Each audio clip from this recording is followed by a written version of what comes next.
Hey guys, tonight we journey into the heart of medieval Europe, not to admire castles or chivalry, but to uncover something harsher and far more unsettling.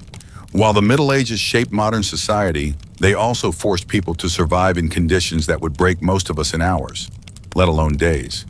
Disease, superstition, brutal justice, relentless toil. Life was a constant struggle. So before you settle in, take a moment to like the video and subscribe if you genuinely enjoy exploring history's darker corners with me. And let me know in the comments where you're watching from and what era you'd visit if you could. Now dim the lights, get comfortable, and let's step back into a world where survival was never guaranteed. The man who touched a sacred statue and was torn apart. Imagine a city where even the faintest contact with sacred stone could seal your fate. Athens, the celebrated cradle of democracy and philosophy, was also a place where divine boundaries were guarded with a fervor that bordered on terror. In the shadow of the Acropolis, beneath the vigilant eyes of marble gods, an ordinary man found himself at the center of an eruption that would end with his body torn apart. Not by official decree, but by the uncontainable wrath of the crowd. His only crime? He touched what was forbidden to mortal hands. To understand how a single moment could provoke such violence, you have to step back into the mind of an Athenian citizen. The city-state was not merely governed by laws, but by the constant presence of the divine. Every street corner, every public square, every temple was believed to be infused with the living essence of the gods. Statues were not seen as passive symbols. They were embodiments of power. They were considered dwelling places, where Athena's spirit herself might linger, or where Poseidon's gaze might fall upon the faithful. The legal codes of Athens treated sacrilege, or asabeia, as not only an insult to the gods, but as a contamination of the community's shared safety and favor. If the divine became displeased, famine, plague, or military defeat could follow. In this climate, a single hand laid upon a holy effigy could be interpreted as an existential threat to the city itself. The man whose name is lost to us was swept into this collision of superstition, law, and hysteria during a riot that broke out near the Agora. Scholars believe the unrest was partly political, a dispute over grain shipments perhaps, or an argument over taxation. In the chaos, people surged toward a small sanctuary housing a statue of Athena Promachus the Defender. Some accounts suggest that the man was shoved, his outstretched arm landing against the cold marble shoulder of the goddess. Others insist that he reached for the statue in a moment of drunken defiance, trying to climb its pedestal to shout to the mob. No matter the intent, the effect was the same. Silence fell, sudden and absolute. The crowd recoiled as if the air itself had been poisoned. In that instant, all eyes locked onto the single point where flesh met sacred stone. What happened next reveals how fragile the line was between civic order and primal vengeance. There was no trial, no magistrate to weigh evidence or intent. The idea that such an act could be weighed in a courtroom was inconceivable. To touch the divine was to bring pollution, a miasma that had to be eradicated before it infected the city. A chorus of shouts rose. Citizens began to close in, their faces twisted, not only in anger, but in panic. Someone screamed that the gods would abandon them. Another claimed to see Athena's face darken. The collective fear exploded into action. They dragged the man down the steps of the sanctuary. Hands grabbed his limbs, feet kicked his ribs. In the fervor, any sense of proportion was lost. This was not simply a punishment. It was a ritual cleansing enacted through violence. Contemporary chroniclers struggled to explain the horror that unfolded. One fragment from an Athenian historian describes the victim as being unmade by the hands of neighbors, as if the community itself had to be purified by tearing him apart. It was said that pieces of his garment were flung into the wind to scatter the taint. Some even claimed that his blood was left unburied as a further appeasement to Athena, though whether that is truth or later embellishment is impossible to confirm. What is certain is that when the mob dispersed, there was no body to recover in any dignified sense. The ground was stained, the statue glimmering above in its inscrutable silence. In the aftermath, city officials tried to reassert control. They declared a purification rite to cleanse the Agora. Priests conducted sacrifices and recited prayers to restore favor. But the deeper question lingered.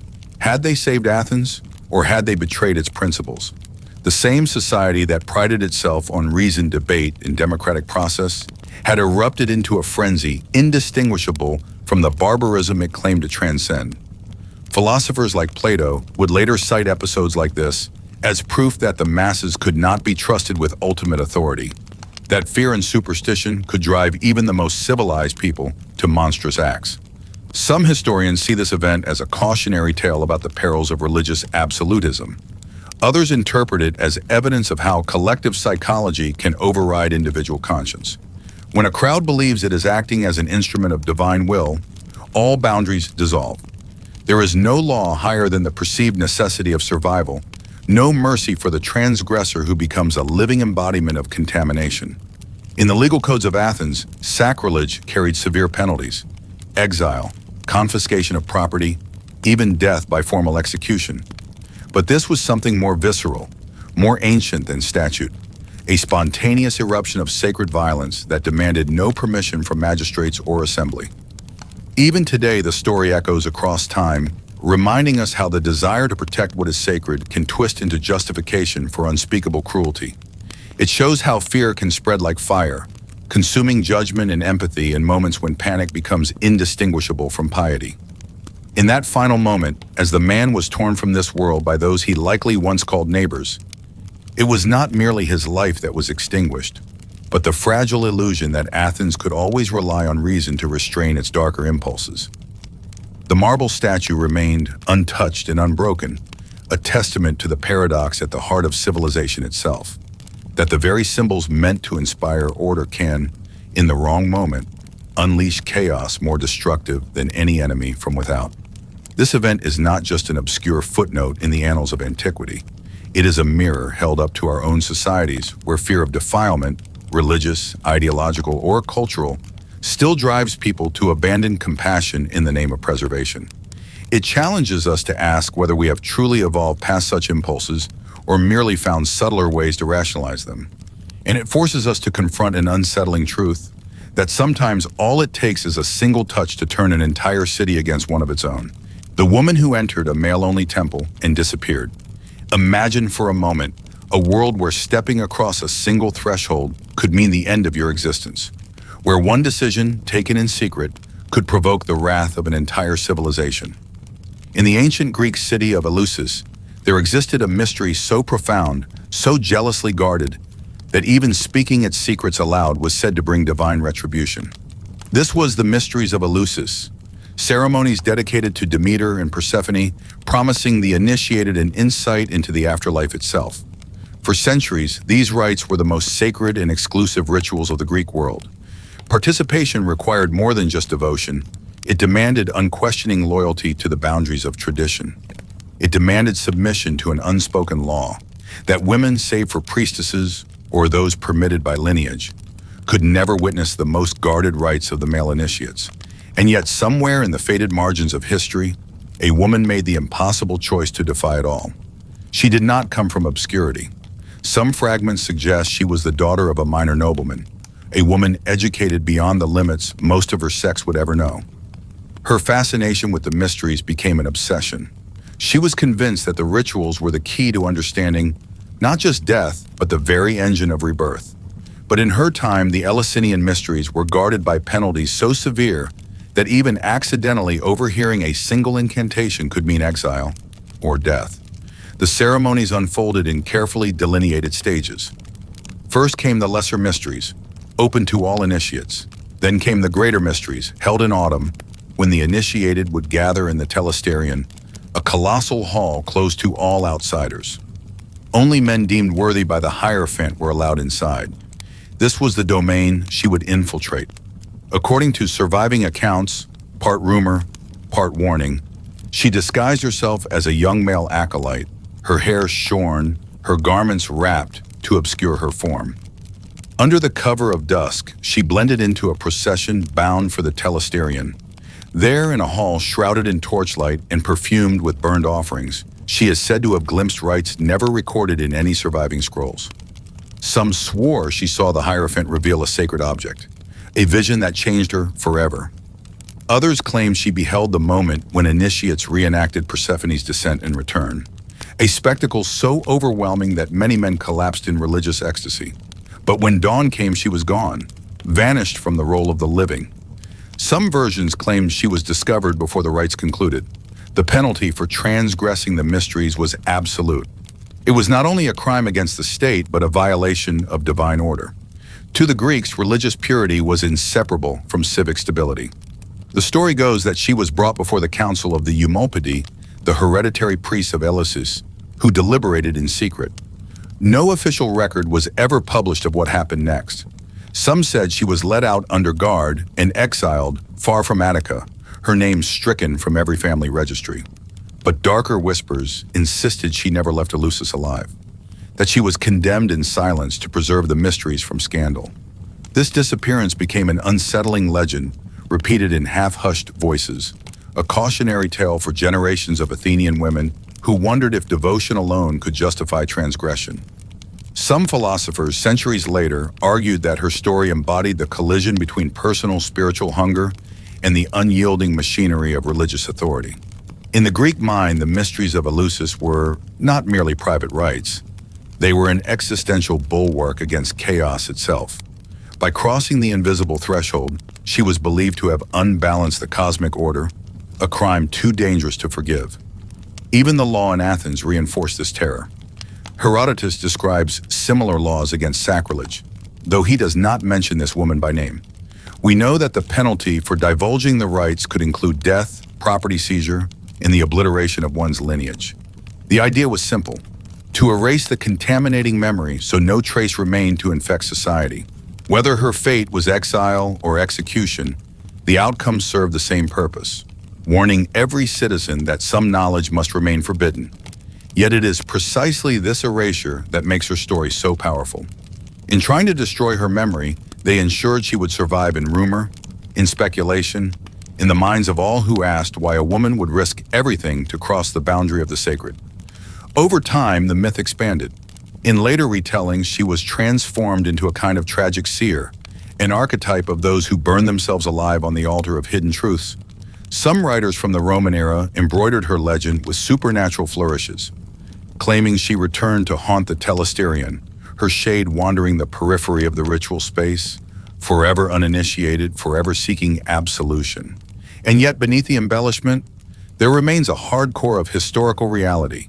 A real woman in a real place where sacred law was not a metaphor, but a sentence. We can only guess what she saw when she slipped into the Telesterion. Was it merely a theatrical performance designed to awe the senses? Or did she glimpse something older and stranger than anything our modern imagination can reconstruct? The mysteries were renowned for producing profound transformations. Aristides, who was himself initiated, described the rites as the moment when one dies before dying and is reborn into a deeper understanding of life's cycles. What secret could be so terrifying that it required blood to protect it? Today, the ruins of Eleusis stand silent, the great hall reduced to stone fragments and scorched foundation blocks. The cult of Demeter and Persephone faded as Christianity swept across the Mediterranean, branding all pagan rites as heresy. But even after centuries of suppression, the allure of the mysteries remains.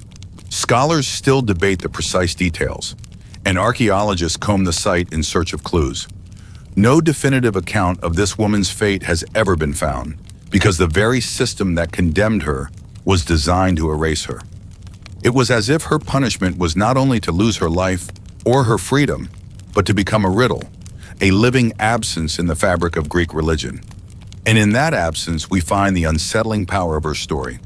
A reminder that in every society, there are boundaries enforced by fear, by myth, and by the threat of annihilation.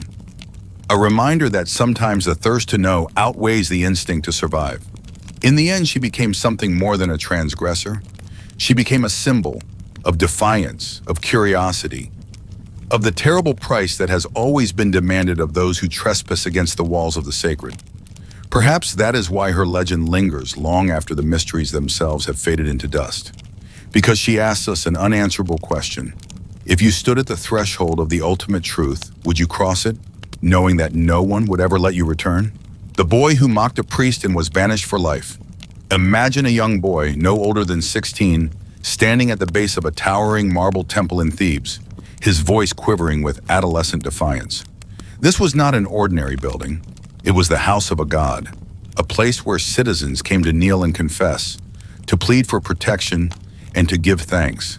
And yet, for reasons historians still debate, this boy decided to unleash a torrent of insults upon the priest who emerged from behind the columns.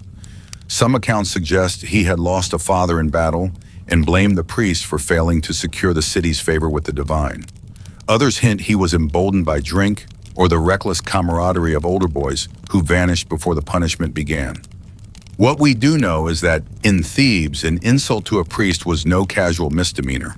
In the minds of the ancient Greeks, the priest was more than an official. He was an agent of cosmic order, the living intermediary between mortals and gods, whose moods could shape harvests, wars, and plagues. When the boy's words echoed through the temple courtyard, gasps spread among the onlookers like a sudden storm. The priest, a man whose name has been lost to time, did not respond in anger. He simply gestured to the guards. The boy's arms were seized, and he was dragged before the city magistrates. The charge was not merely rudeness or juvenile insolence. It was asabeia, impiety, a crime that struck at the very fabric of civic life. In a culture that believed collective piety preserved the city's survival, mocking a priest was like spitting in the eye of the gods themselves. Even the philosopher Plato, decades later, would write of asabeia as a corrosive force capable of unraveling civilization if left unchecked. Witnesses testified to what the boy had said. Some claimed he called the priest a parasite who gorged on offerings meant for the poor. Others said he accused the entire priesthood of cowardice, hiding behind ritual while soldiers died. The details blurred into a single damning impression. This child had dared to insult the sanctity of the city. When the verdict was announced, it was as severe as it was final. Stripped of citizenship, the boy was declared an outcast, forbidden to set foot within any settled area under penalty of death. Imagine the shock of that moment. One day he was a citizen of Thebes, a boy with a home, a family, and a future. The next, he was legally less than nothing. In the eyes of the law, he no longer belonged to the human community. He was not to be helped, not to be fed, not even to be spoken to. To do so was to risk sharing his curse. Banished to the desolate hills that ring the city, he carried with him only a few possessions, a thin cloak, a loaf of bread, and the crushing weight of his own words. It is said that on the first night, he climbed a rocky outcrop overlooking Thebes, watching the temple fires flicker as darkness fell. Perhaps he felt remorse. Perhaps he felt the same defiance that had driven him to speak out. The record is silent on what passed through his mind. In Greek thought, exile was not simply a matter of physical removal. It was a ritual severing from the collective identity that defined a person's humanity. You were banished from shared memory, from all civic rituals, from the protection of the gods who presided over the city's walls. The punishment was meant to terrify not only the offender, but every citizen who might be tempted to let anger eclipse reverence. Over the years, travelers reported glimpses of a thin figure moving among the scrub and stones, gathering roots and sleeping in hollows. No one dared approach. To acknowledge him was to recognize a ghost, someone condemned to live, yet denied the basic rights of belonging. For ancient Greeks, this was a fate nearly worse than death itself. You did not simply lose your home. You became an object of contagion, a reminder that even the smallest act of impiety could provoke ruinous consequences. Some stories say he survived for many seasons, sustained by an iron will and scraps left secretly by sympathetic shepherds. Others claim he perished within months, his bones bleaching in the same hills where he had been cast out. The ambiguity is fitting, for he became more legend than man, a cautionary tale retold to children whenever tempers flared too boldly against the temple. Even centuries later, writers such as Pausanias and Plutarch hinted at the event when describing Thebes' strict codes of religious decorum. Though the boy's name was forgotten, his story persisted in the collective imagination, a living testament to the perils of defying not just human authority, but the divine order believed to underwrite all existence. And there is something undeniably haunting about it.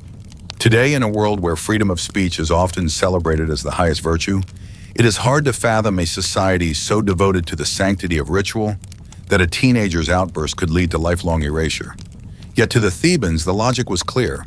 The harmony of the city was delicate, and words had the power to shatter it. The boy's punishment was a sacrifice of one life to preserve the many. In the end, the lesson was as stark as the rocky hills where he wandered. In ancient Thebes, citizenship was a covenant.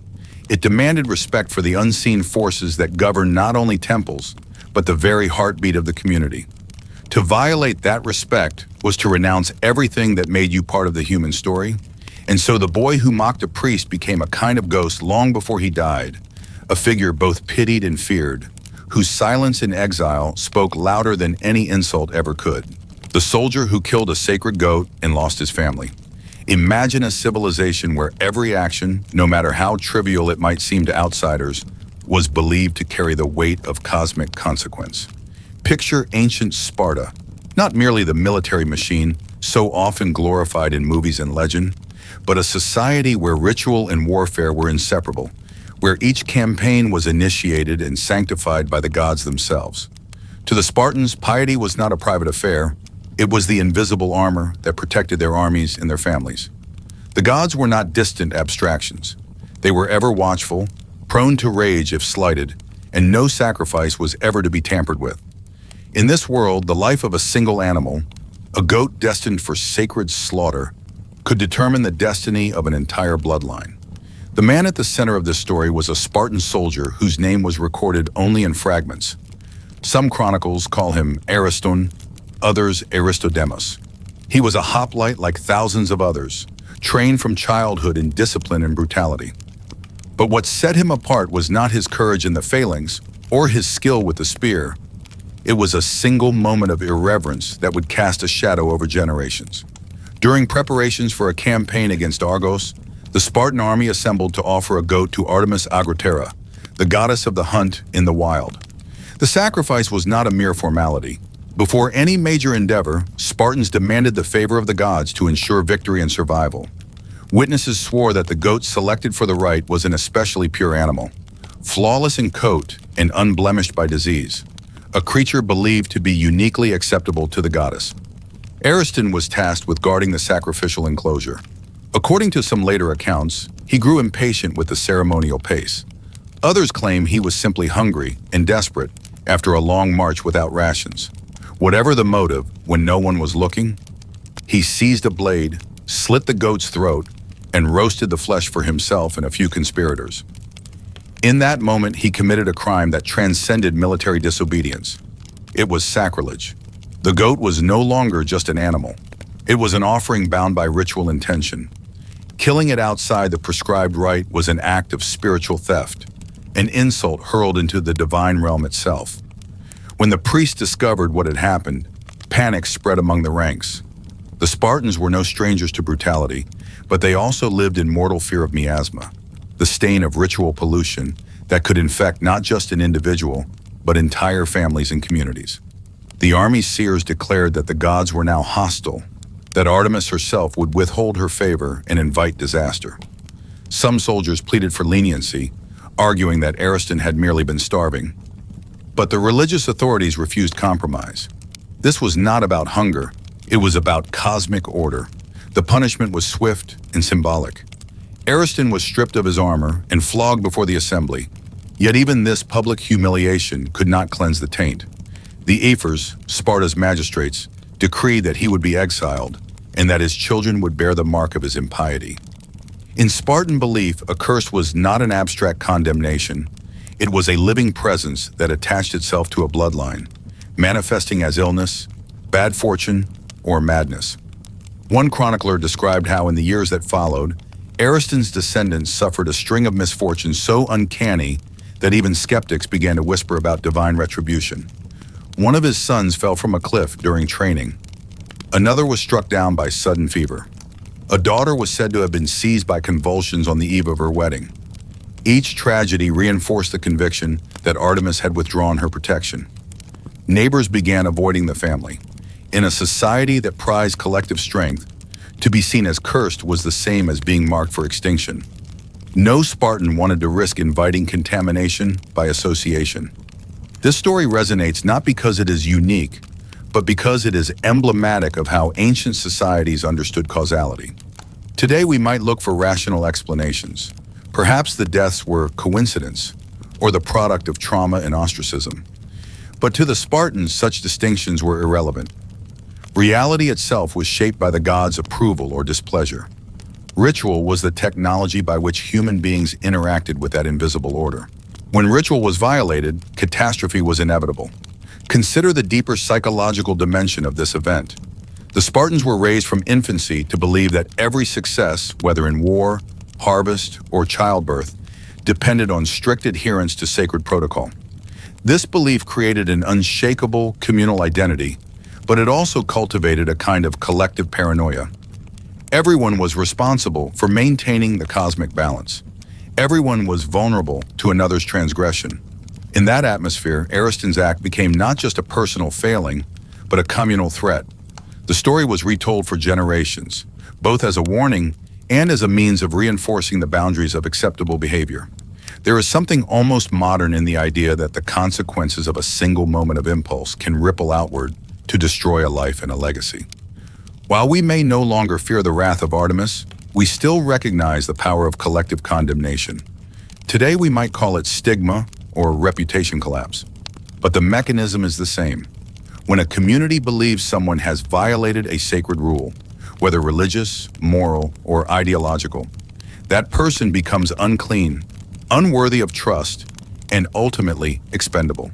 Some later philosophers in the Hellenistic era reflected on cases like Ariston's as evidence of superstition's tyranny over reason.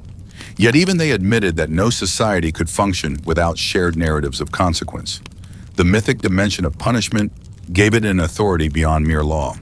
To declare that a god had cursed you was to make your guilt incontestable, your fate irreversible. What is perhaps most haunting about this story is that Ariston's descendants were never offered a path to redemption. Unlike other Greek cities, which sometimes allowed purification rituals or appeals to oracles, Sparta was uncompromising. Once the ephors decreed that the curse was real, it became a fact of life. In later generations, the family line vanished from the records altogether, either absorbed by other clans or extinguished by attrition and despair. When we look back on this fragment of history, we are forced to confront a question that transcends time. How much of human suffering is born not from the cruelty of the gods, but from the collective fear of what might happen if ritual order is not upheld? The Spartans believed that they were protecting themselves from divine punishment, but in doing so, they enacted a social execution that was every bit as destructive. The story of Ariston is a stark reminder that sometimes the most devastating curses are not those cast by invisible beings, but those created by human conviction itself. So the next time you hear a legend about a curse or an ancient taboo, remember that behind every supernatural punishment was a very human impulse, to control uncertainty by creating rules that must never be broken. For the Spartans, this impulse built a civilization of discipline and power. But it also left behind cautionary tales like this one, where a single sacrificial goat and a moment of hunger set in motion a tragedy that would echo through generations. In the end, whether you believe the gods were real or only imagined, the consequences were the same. A man who dared to break sacred protocol lost not only his place in the phalanx, but the future of his entire family. The oracle who lied and was swallowed by the earth.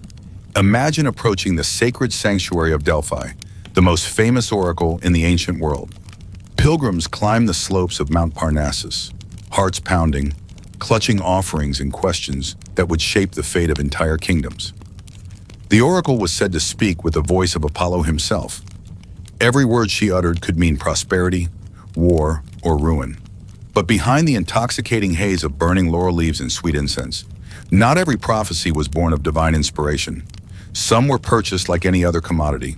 This is the story of the oracle who betrayed her god, and how the earth itself swallowed her deceit.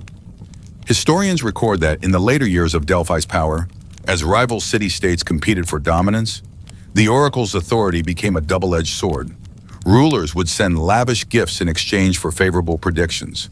Temples filled with golden statues, votive treasures, and tribute, evidence of how deeply people feared the unknown and longed for certainty. One oracle in particular, whose name has been lost to time but whose infamy endures, took her gifts too far. She accepted a secret bribe from a powerful general desperate to expand his territory.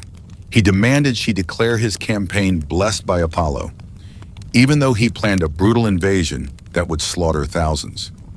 On the appointed day, she donned her ceremonial robes and descended into the chamber beneath the temple floor. According to custom, she inhaled the intoxicating vapors rising from the earth, a phenomenon many believed was the literal breath of the god. Witnesses described how her eyes rolled back, her voice deepened, and she began her prophecy. She proclaimed that Apollo himself guaranteed the general's triumph. Her words rang through the marble hall, recorded on wax tablets to be carried back in triumph. But some attendants noticed that her performance seemed forced.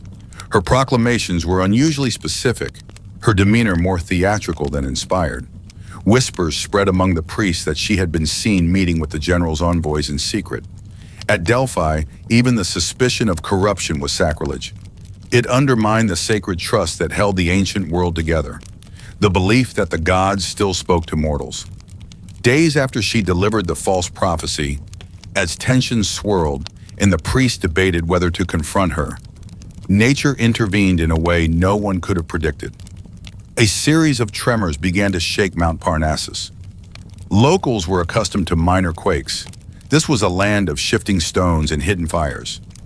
But this time, the earth seemed alive with wrath. At dawn, a violent earthquake erupted. Witnesses said it sounded like the sky itself had cracked. The temple floor split open along ancient fault lines, swallowing statues, altars, and the chamber where the oracle often sat. When the dust settled, part of the sanctuary had collapsed into a gaping chasm. Survivors searched for the oracle. Some claimed they heard her cries echoing from the fissure. Others insisted she was struck down instantly, her body never recovered. To many, it was proof that Apollo had passed judgment. The god who gave her voice had reclaimed it in an act of divine retribution. The general who bought her prophecy marched to war with supreme confidence. But the campaign ended in catastrophe. His armies were ambushed and routed, and his city fell into ruin. Historians and poets alike immortalize the episode as a warning. When you twist sacred truth for personal gain, you invite forces beyond understanding to correct the balance. In later centuries, skeptics would argue that the earthquake was coincidence, that geology, not divine anger, sealed the oracle's fate. But to the people of the ancient world, the timing was too precise to dismiss. Her downfall became a story whispered in markets and courts, an example that even the most revered institutions can be corrupted by ambition. And when they are, the cost is often measured not just in lost faith, but in the very stones of civilization being shattered. The ruins of Delphi still stand today, silent under the Greek sun. Visitors walk among the broken columns and imagine the voices that once filled the sanctuary. They wonder what it felt like to stake everything, hope, wealth, entire armies, on a single utterance from a woman perched above a vent in the earth. They wonder if in the end the gods ever spoke at all, or if every prophecy was always a mirror reflecting human desire and fear. But this story endures because it touches something deeper, a truth that outlasts empires. No matter how elaborate our temples or how convincing our ceremonies, the human need to believe can be both our greatest strength and our greatest weakness. And when belief is bought and sold, it becomes a weapon turned inward. The oracle who lied did more than doom herself. She cracked the foundation of trust that made Delphi a beacon for centuries. Her story is a reminder that sometimes the most devastating quakes don't begin in the earth. They begin in the human heart. The family who violated funeral rites and faced plague. Imagine a grand house with marble floors and tapestries, where wealth gleamed on every surface. But beneath the splendor, something darker coiled, a hidden act that would unravel everything. In ancient Athens, funeral rites were more than tradition. They were a covenant between the living and the dead, a sacred contract that, if broken, was believed to invite disaster on the family and the city itself. One noble lineage learned this too late. Their choice, born of greed, set in motion a chain of events that would bring plague and ruin upon their name. The patriarch of the house, a wealthy magistrate, had amassed estates stretching beyond sight. When he died, his sons saw an opportunity to save money. Burial ceremonies were costly. Offerings, musicians, hired mourners, and animal sacrifices consumed fortunes. Though custom demanded a 3-day vigil beside the body, with libations and ritual lamentation, the heirs quietly ordered the corpse prepared without the full rites. Instead of the elaborate procession, they had servants wrap the body quickly and inter it before dawn. No feast was held for the community. No coins were placed on the eyes to pay Karen for passage across the Styx. To outsiders, the family claimed they were observing a simpler form of piety. In truth, they kept the funds for themselves. For a few days, their deception appeared to succeed. Life resumed, banquets, alliances, the business of ruling. But Athens was a city that believed the dead could not be cheated without consequence. As stories spread, neighbors whispered that the household had broken the unwritten laws. Some said the spirit of the patriarch wandered unquiet, denied the honor that secured peace in the afterlife. Others claimed the gods themselves were offended. Then the first signs appeared. A serving girl collapsed by the hearth, her skin mottled with purple sores. Within hours, she was dead. Soon after, a steward fell ill, raving with fever. In a single week, almost a third of the household lay stricken. Physicians came with herbs and fumigation, but nothing stopped the contagion. Rumors grew louder. This was no ordinary sickness, people insisted. It was miasma, the spiritual pollution of an unfulfilled burial duty. One account describes how the matriarch, in desperation, ordered new rites performed. Priests were summoned to purify the home with incense and chant hymns to Persephone and Hades. Yet the plague did not relent. At night, neighbors claimed to see a shadow on the balcony, a figure resembling the dead patriarch, watching the family who had dishonored him. Within a month, the house, once alive with guests and laughter, was silent.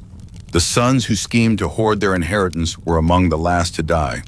When the gates were finally unbarred, the air inside was so foul that even the burial teams recoiled. The city declared the estate cursed, its wealth tainted. Property was seized to fund civic rituals to appease the gods. Years later, the ruins of that mansion still stood as a warning.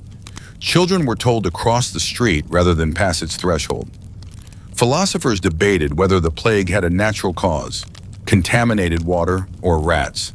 But ordinary Athenians believed the truth was simpler. You could cheat your rivals, lie to your peers, and still prosper. But cheat the dead, and no wall was high enough to protect you from their wrath. This story endures because it embodies the collision of human frailty and spiritual dread. The family's downfall was not born of a single violent act, but a quiet choice to place profit over duty. In their minds, the rites were only formalities. Yet in the eyes of their community, those ceremonies were the glue that held the mortal and divine worlds together. To violate them was to invite chaos so profound that even reason could not explain it away. It is easy to dismiss these accounts as superstition, a relic of a time when disease was blamed on curses. But look closer, and you'll see a mirror reflecting impulses still alive today.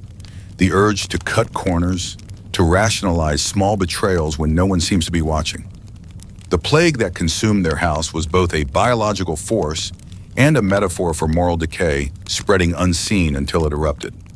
So when you hear of this noble family who defied ancient custom, remember their story is not only about punishment from unseen powers.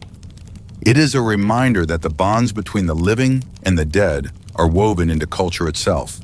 Break them, and you may discover too late that some debts cannot be ignored without consequence. The athlete who boasted he was greater than Zeus. Imagine a world where even the fastest mortal could not outrun divine anger. In ancient Greece, athletic glory was a sacred gift, a sign that the gods had smiled upon you for a fleeting moment. To train your body to perfection was to honor Zeus himself, whose temple loomed over Olympia like a colossal reminder that no human triumph was ever truly your own. But one man believed differently. His name has been nearly lost to time, but fragments of his story survive. He was a runner, the swiftest in all the land, so skilled that no rival could match him. When he crossed the finish line, laurel wreath pressed against his brow, the crowd erupted in cheers that echoed like thunder across the stadium. Perhaps it was that moment, when thousands chanted his name, that pride began to ferment into arrogance. He raised his arms, not in tribute to Zeus, but in defiance. Later, as his admirers gathered to hear him speak, He declared that he owed his victory to no god, that his speed came from his own will alone. Some said he claimed he was greater than Zeus himself, that even thunder could not strike him if he willed it otherwise. In a culture built on respect for divine favor, this was more than a boast, it was sacrilege. Word of his proclamation traveled fast, carried on the lips of priests and rivals alike.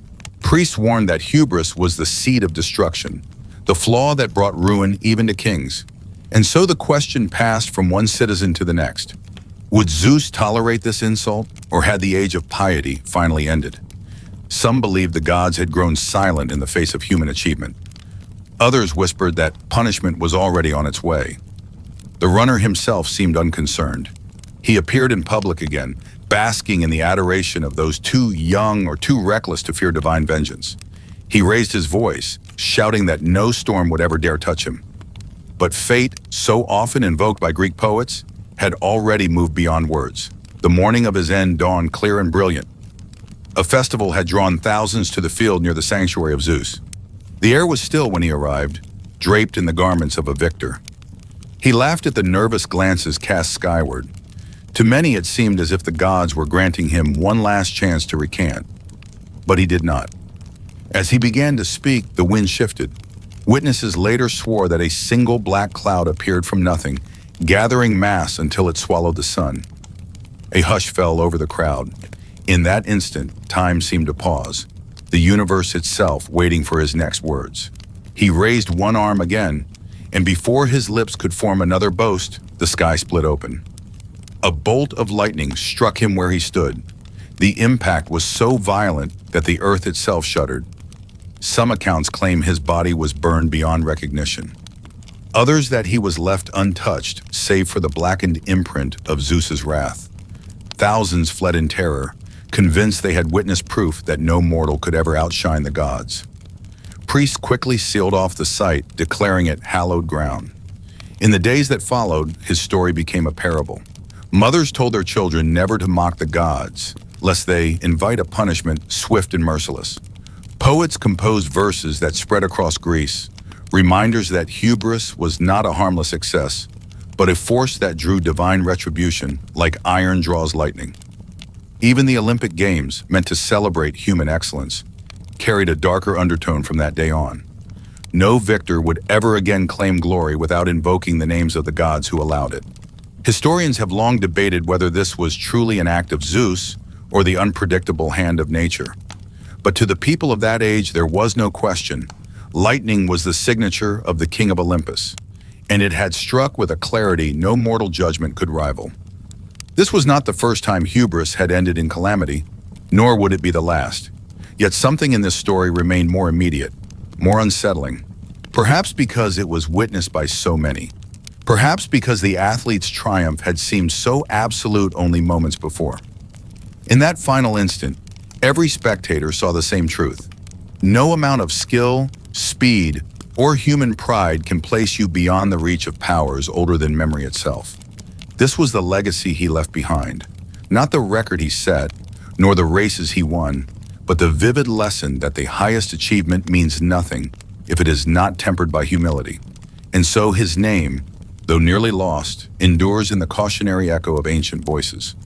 A reminder that in the span of a heartbeat, the sky can darken, and a single flash can reduce the proudest mortal to ash, while the gods watch in silence. The general who desecrated a sacred grove before battle. Imagine an army of Athens standing on the threshold of war, thousands of men armored in polished bronze, their shields emblazoned with the owl of the city, their spears upright like a silent forest. They were led by a general whose ambition burned hotter than any sense of restraint. His name was often spoken in the same breath as glory, until one act of arrogance sealed his legacy in disgrace. The campaign was destined to bring Athens more territory and wealth. Yet the general decided that before marching on the enemy, he needed more timber for siege engines and barricades. He ordered his men to fell an entire grove of ancient trees. Never mind that it was a sanctuary consecrated to Artemis, the goddess of the hunt and the protector of wild places. The grove was no ordinary patch of woodland.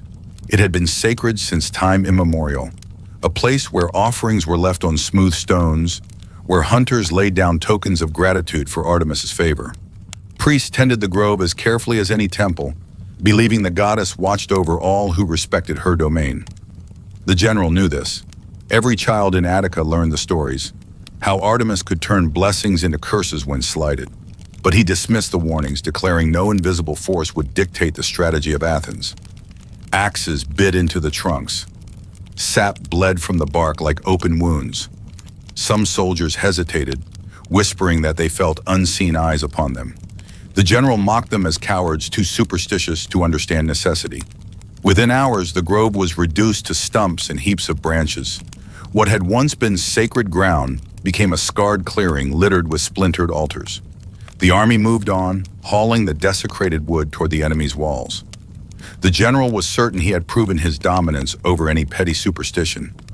Yet that night, a strange unease crept through the camp.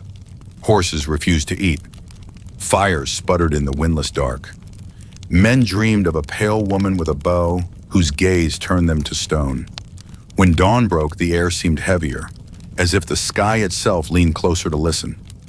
The march resumed. Scouts reported nothing unusual, yet the soldiers could not shake the feeling that something waited just beyond their sight. The enemy's fortress loomed ahead, but as they prepared to surround it, a sudden storm blackened the sky. Sheets of rain poured down, drowning their torches and collapsing their earthworks. The ground turned to a sucking mire. Wheels splintered, armor corroded overnight. Men began to whisper that Artemis had marked them. The general cursed them again, demanding discipline. But fear had already taken root deeper than any command could reach. On the third day, as the rain finally ceased, the enemy emerged from the fortress. Though outnumbered, they struck with impossible precision. Arrows fell like a dark rain.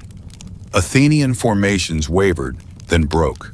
Men screamed as they were driven into the marsh, drowning in the very mud their general had mocked as harmless. Spears pierced flesh, and the once invincible host dissolved into chaos. In the space of a single morning, Athens lost nearly every fighting man it had sent. The field was littered with broken shields and lifeless bodies. Only a handful survived to carry the tale home. The general was among them, dragged from the carnage by desperate attendants. When he limped back to Athens, he found no triumph awaiting him. Instead, he faced the judgment of his own people.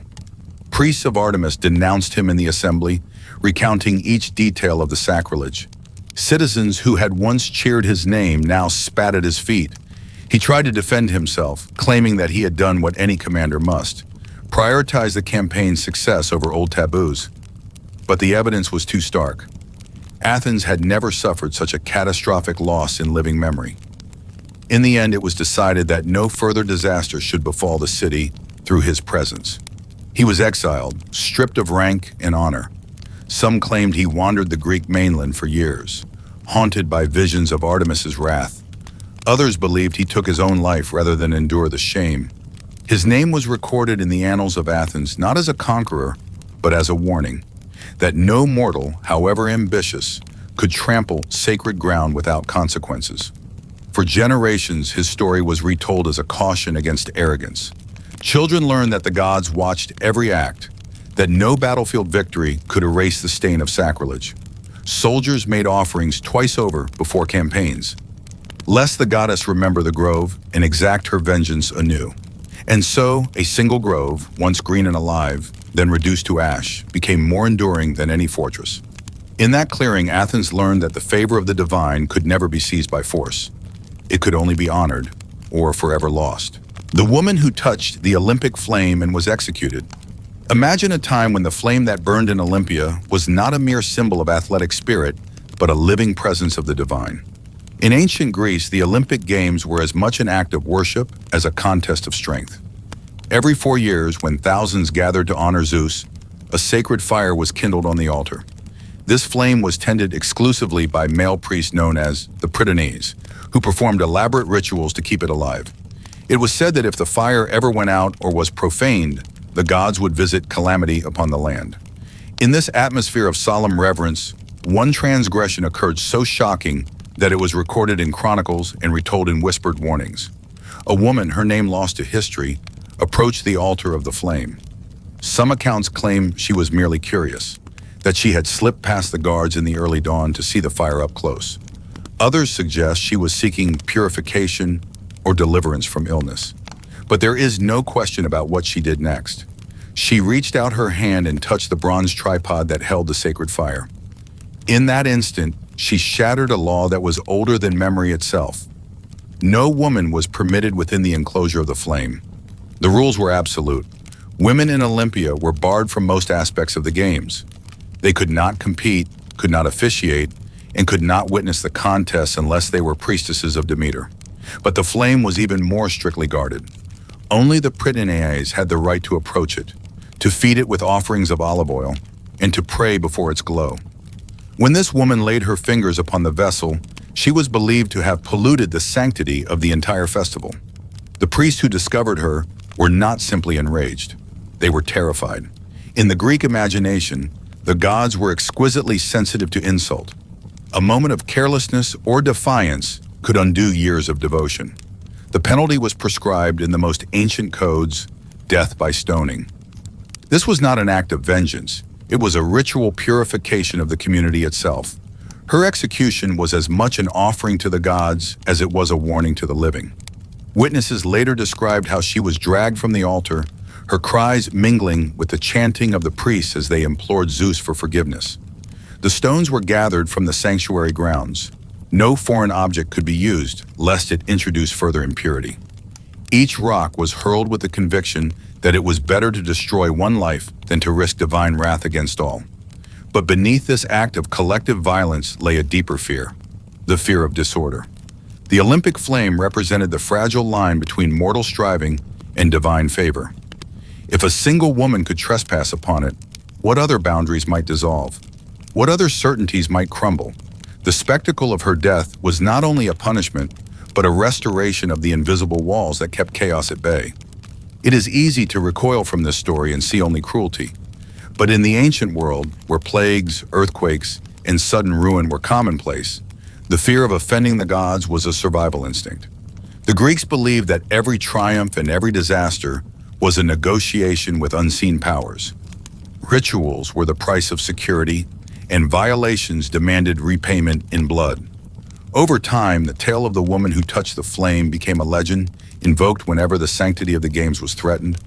Generations of priests repeated it as proof that the boundaries between human ambition and divine order must never be blurred. And so her death was transformed into a kind of sacred cautionary tale, one that reinforced the power of the flame to unite, inspire, and destroy. Today, as we watch the Olympic torch pass through cities across the world, it is easy to forget how much fear once surrounded its ancestor. We see only a symbol of hope and unity. But for the Greeks, fire was a living entity, a dangerous force that demanded respect. To transgress against it was to challenge the very structure of the cosmos. In punishing the woman, they believed they were saving themselves. Perhaps the most haunting aspect of this story is that her motives remain unknown. Was she driven by reverence, by desperation, or by a moment of reckless curiosity? Did she expect forgiveness or believe the gods would understand her need?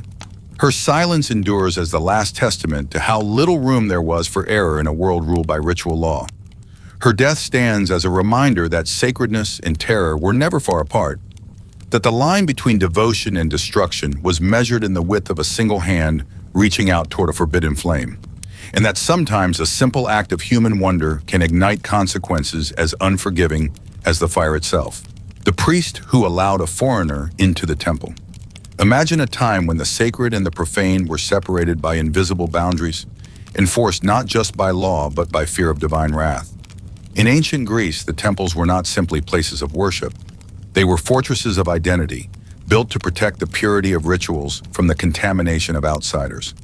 The gods, people believed, watched every threshold. Every rule about who could cross into the sanctuaries was more than custom. It was a covenant between the mortal and the divine. This is the story of one priest who violated that covenant and paid a price so severe it was spoken of in hushed voices for generations. The temple in question stood on a hillside overlooking a bright winding river.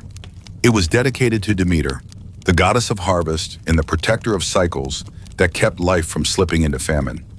Only citizens of the city-state were allowed to step beyond the first courtyard. Beyond that lay the inner chamber where Demeter's image sat cloaked in woven offerings.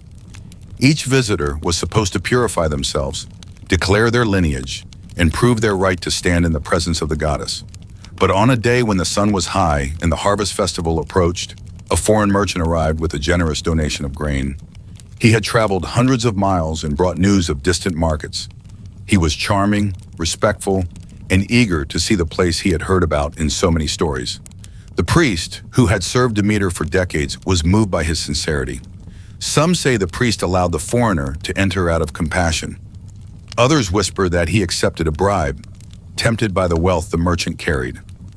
Whatever the truth, witnesses saw the man cross the threshold into the second courtyard, where no non-Greek foot had ever been permitted. A hush fell over the onlookers. Some fled immediately, convinced that the goddess's gaze had turned against them all. The merchant himself seemed unaware of the enormity of his transgression. He admired the architecture, asked polite questions, and offered prayers in a language no one understood. That evening, as the priest performed the sunset rites, he felt a sharp pain behind his eyes. He staggered, clutching at the altar, as darkness closed over his vision. In a single hour, he was struck completely blind. The physicians could do nothing. He lay in the temple's side chamber, unable to see the torchlight dancing across the stone walls. Words spread like wildfire. Demeter had punished him. The story grew more terrifying with each telling. Some said the goddess herself had appeared in a dream to pronounce her judgment. Others claimed the priest screamed that he saw a figure standing in the darkness, eyes burning with light. The city's council convened in panic. They knew that if word spread that the sanctuaries were no longer inviolate, pilgrims would stop coming, and the flow of tribute would wither. Worse, other city-states might accuse them of sacrilege, using the incident as a pretext for war. So they acted swiftly. The temple was closed indefinitely, its gates sealed with iron. The merchant disappeared from the records. Some think he was exiled, others that he was quietly executed to erase the evidence of the transgression. The priest, once revered as a wise and gentle caretaker of Demeter's mysteries, spent his remaining years in darkness. He was kept alive in a small dwelling near the temple grounds, where he spoke to no one. Children would dare each other to creep up to his door and listen for his murmured prayers. Some claim that he repeated the same phrase over and over. "Forgive me, I did not know." Long after the temple's gates rusted and the walls began to crumble, the story survived. It became a parable about the cost of mercy when it conflicts with sacred law. To the Greeks, the gods were not symbols. They were forces that enforced the rules of the world with terrible precision. Letting a foreigner into Demeter's sanctuary was more than a breach of etiquette. It was an insult to the order that kept civilization from dissolving into chaos. If even a priest could break that order, what hope was there for ordinary mortals? Today, when archaeologists sift the ruins of that temple, they find offerings left behind by generations who came seeking forgiveness, abundance, and reassurance that their rituals still mattered. They find inscriptions carved with trembling hands, desperate to prove devotion. And though no records remain of the merchant's face or the exact words he spoke, the fear his visit inspired is etched into every fragment of broken altar and every line of later law codes that forbade non-citizens from approaching the inner sanctums. Some historians argue that the story of the priest's blindness was invented to reinforce boundaries growing blurry in an age of trade and migration. Others see it as a real example of how powerful collective belief can be, that a single act of disobedience could cause an entire city to panic and seal away its most sacred place. Whether the punishment was divine or self-inflicted, the lesson was the same. The gods demand vigilance, and when reverence wavers, catastrophe is never far behind. Even now, when we imagine those torchlit halls, it is hard not to feel the echo of that moment. The foreigner's footsteps in a forbidden space, the priest's heart caught between compassion and terror, and the sudden, irreversible darkness that descended as the price of a single decision. The man who swore a false oath before the gods. Imagine standing before an altar to Zeus, the god whose thunderbolts shattered mountains and whose gaze pierced every lie. In ancient Greece, oaths were not mere words. They were binding contracts sealed in the presence of the divine. To break such a vow was to call down forces no mortal could control. One man, whose name was later erased from the records, learned this lesson in a way so absolute that his life ended not with a single punishment, but with a slow unraveling that left him stripped of family, fortune, and identity itself. He was a wealthy landholder, respected in the Agora, known for his clever tongue and his ambition. A dispute arose over inheritance, vast tracts of olive groves and vineyards. Under Athenian law, the only way to resolve the claim was to swear an oath before Zeus at the great altar, vowing that every statement was true. Witnesses gathered as the man placed his hand on the sacred stone. He spoke the formula with practiced calm, promising the gods he was the rightful heir. But in his heart, he knew the claim was false. He had bribed a scribe to alter a document. As he finished, a hush settled. Even his supporters felt the air shift, as if the altar itself recoiled. At first, there was no sign of retribution. He left the temple smiling, confident he had secured the estate forever. The following weeks brought victory in court. Titles were transferred, fields replanted under his banner. But soon, small calamities began to gather like storm clouds. A series of fires consumed his storage barns. A favored horse broke its leg in the courtyard and had to be put down. Workers deserted the vineyards, claiming ill omens. The man dismissed it all as coincidence. Yet in Athens, oaths before Zeus were believed to bind not only the individual, but their entire household to the consequences. When an early frost struck the groves and killed the year's harvest, the loss was ruinous. Neighbors whispered that Zeus had marked him. Worse still, petitions were brought to the assembly, accusing him of perjury, a crime so severe it carried the automatic sentence of exile without appeal. An inquiry confirmed the bribery. The decree was read aloud in the Agora. His name was formally cursed and stricken from civic roles. He was forbidden to set foot in any sanctuary or to speak in any assembly. His property was confiscated to fund sacrifices meant to cleanse the stain from the city.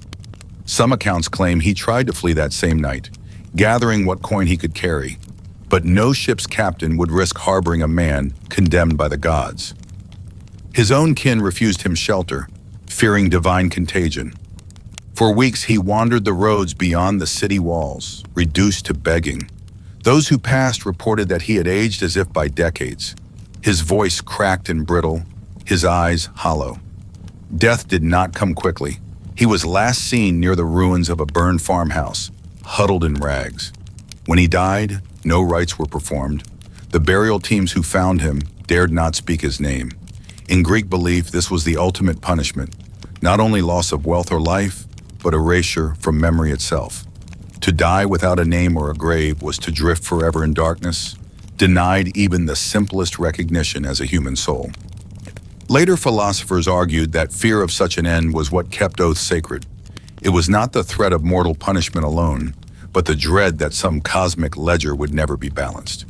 When you invoked Zeus as witness, you wagered everything you possessed, your fortune, your reputation, your very place in the human story. We might be tempted to see this as a superstition, a relic of a time when thunder was mistaken for divine anger. But at its core, the story of this man is also a parable about the hidden costs of deceit. The oath was more than an obligation to the gods. It was an invisible thread binding the trust of all who heard it. Once severed, that trust could never be restored. Even today, this story echoes. When you stand before others and swear your honesty, whether in a courtroom, a contract, or a simple promise, you inherit the same ancient expectation that your word is more than a convenience.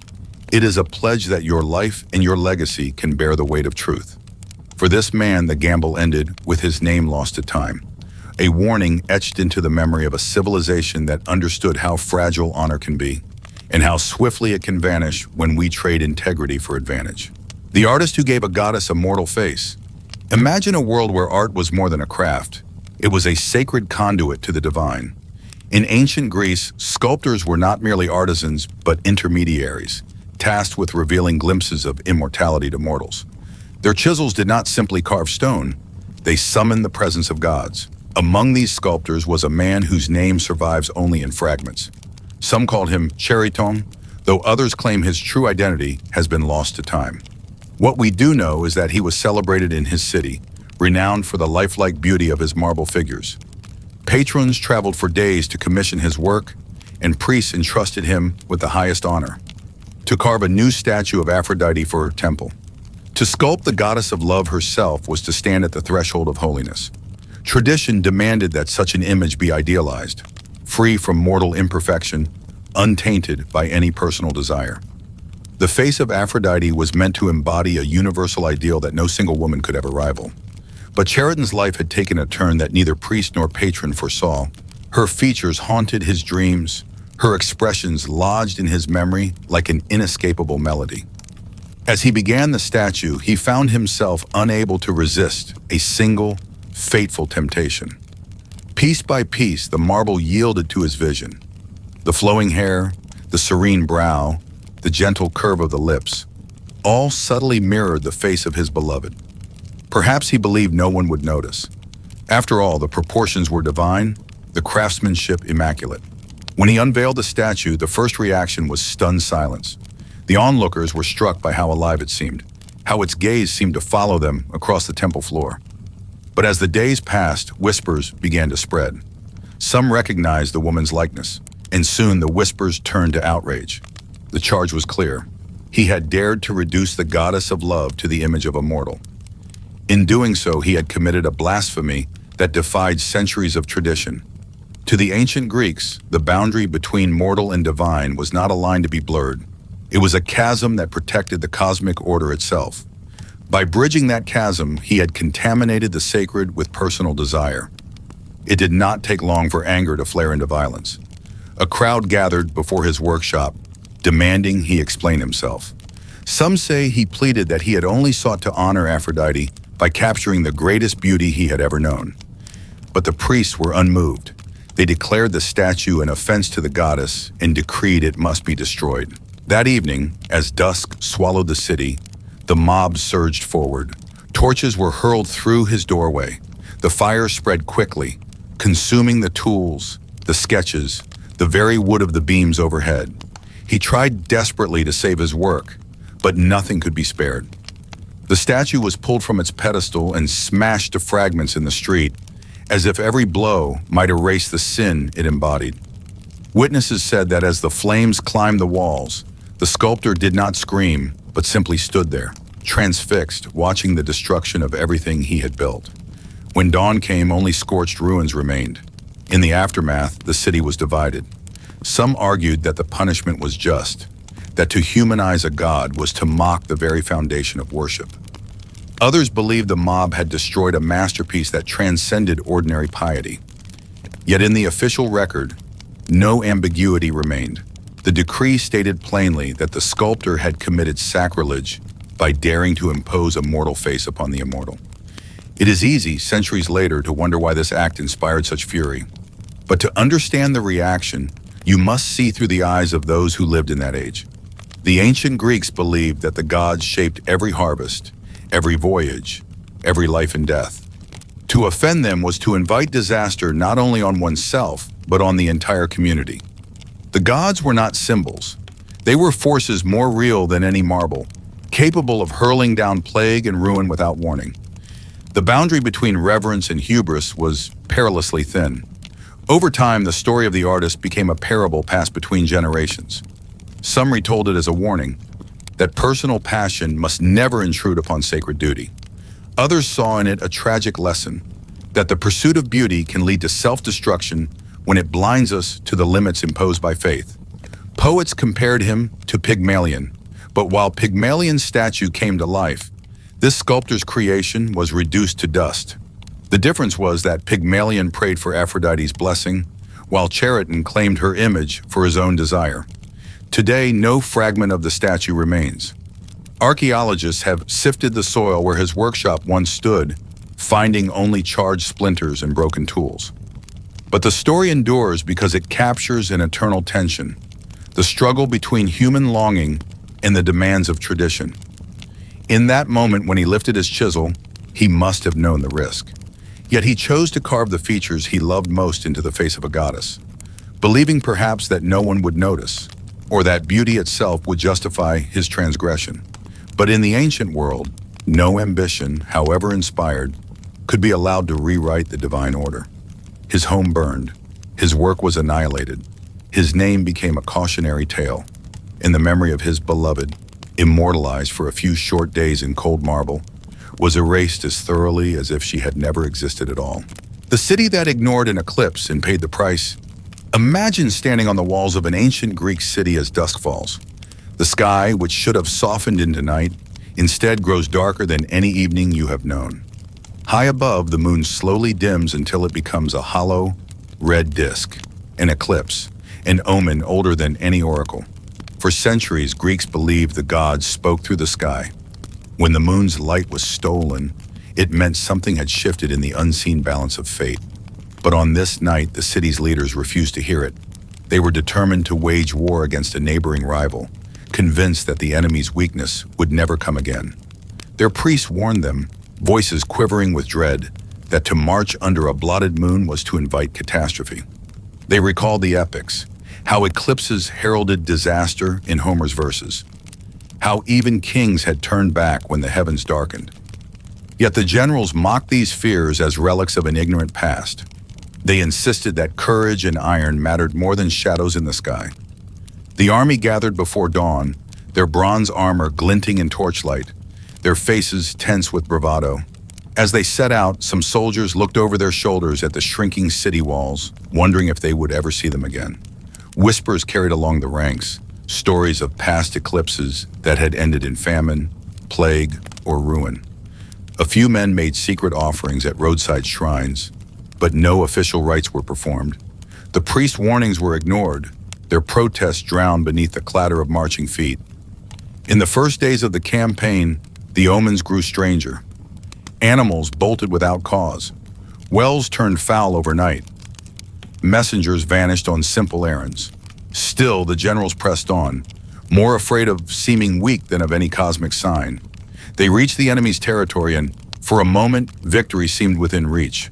But when they attacked, the defenders were more prepared than any scout had reported.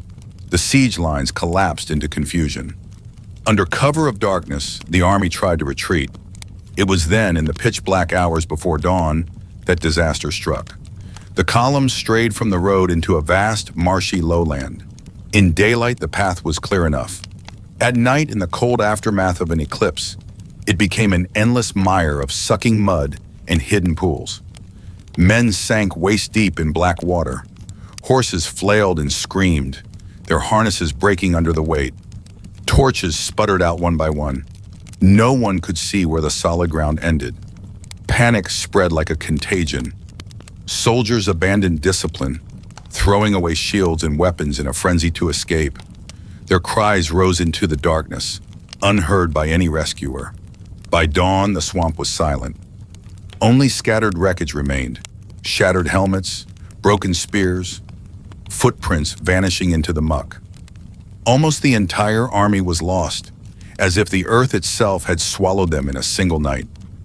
The survivors staggered home, hollow-eyed and trembling. Some had pulled themselves from the mud, only to find the rest of their units gone without a trace. When they returned, there was no celebration, no procession.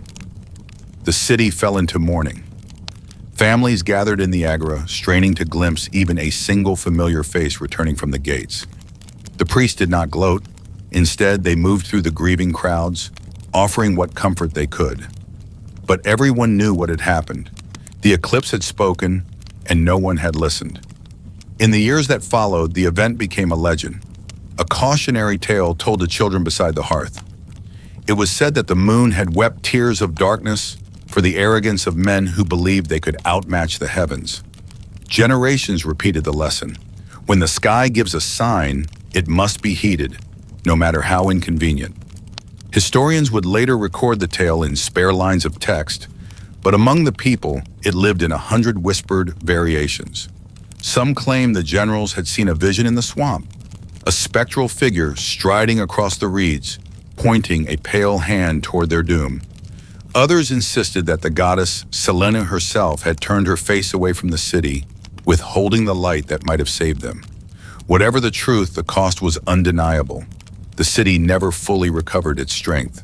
Its rivals, emboldened by the disaster, seized its trade routes and outposts. A place that had once dreamed of conquest shrank into fear and poverty, haunted by the memory of the night when ambition eclipsed caution. In the end, the story is not only about an army lost in a swamp, it is about the fragile thread between humans and whatever forces govern the world above. For ancient Greeks, the divine did not dwell far away. It lived in the shape of clouds, the turning of the stars, the sudden darkening of the moon. To ignore those signs was to declare independence from the cosmos itself, and in that declaration lay the seed of ruin. So when you hear of the city that vanished into the marshes, remember that it was not conquered by any sword or stratagem. It was undone by a single decision, to pretend that the universe would stay silent when disrespected. In the end, the silence was worse than any warning. It was the quiet of the gods stepping aside to let mortals discover their limits alone. The politician who interrupted a sacred festival? Imagine a society where the most dangerous thing you could do was speak out of turn, where words themselves could be weapons, and silence was sometimes the only shield against catastrophe. In ancient Greece, public festivals were more than civic celebrations. They were moments when the line between human affairs and divine will blurred, when an entire city-state gathered to honor the gods in elaborate rituals that renewed their collective identity. These processions were choreographed displays of piety, with every song, every offering, every movement dictated by tradition older than any individual memory. And in this charged atmosphere, there was one rule no politician dared to break: never speak of politics during the sacred rites. It was not merely bad manners, it was a crime against the order of the cosmos itself. Yet one man, driven by ambition or desperation, dared to test this boundary. His name was recorded in scattered fragments as Philonikos, a mid-level politician in Athens. To many, he was known for his relentless campaigning and his belief that civic debate should never pause, even for the gods. On the day of the Panathenaic procession, a festival held every 4 years to honor Athena, thousands lined the streets. The sacred peplos, a robe woven for the goddess, was carried aloft.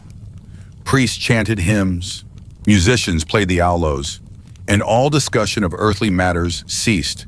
This suspension of politics was a deliberate ritual of unity, a time when factional rivalries dissolved in the collective act of devotion. But as the procession passed the Dipylon Gate, Philonikos stepped onto the road, raised his arms, and began to shout. Witnesses said he called for reforms, demanded the redistribution of land, and accused rival magistrates of corruption. His voice was raw with conviction, but the crowd recoiled in horror. It was not merely that he had broken protocol, it was that he had polluted the sanctity of the festival with human quarrel. In that moment, he transformed a communal ritual into a stage for personal ambition. The priest halted the procession. Silence fell across the assembled citizens.